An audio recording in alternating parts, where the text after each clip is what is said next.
शेतकरी मित्र नमस्कार. आपण आलो वांग्याच्या प्लॉटमध्ये आणि हा जो प्लॉट आहे हा माळीसाहेबांचा कवठे मंकाळमध्ये प्लॉट आहे.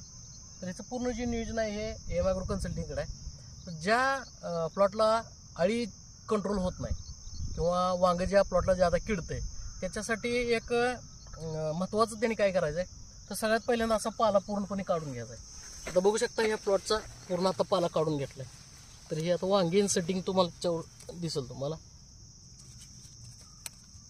तर बघू शकता इथं आता एवढं सेटिंग ह्याचं झालेलं आहे. तर तेच कुठंही जर झाड बघितलं तर प्रत्येक झाडावर सेम कंडिशन.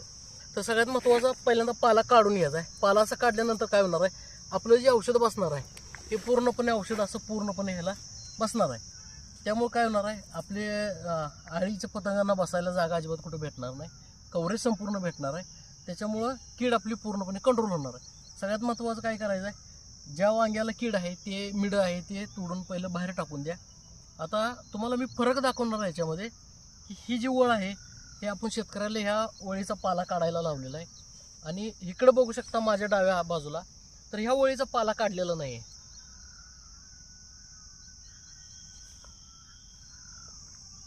तर ह्या वळीचा पाला काढलेला नाही तर इकडं तुम्हाला औषध मारायला 100% प्रॉब्लेम येणार आणि इकडं एक दोन वांगी झाडाला तुम्हाला किडकी भेटणार, कारण पूर्णपणे कव्हरेज इकडं भेटत नाही आणि इकडं पूर्णपणे कव्हरेज भेटणार आहे.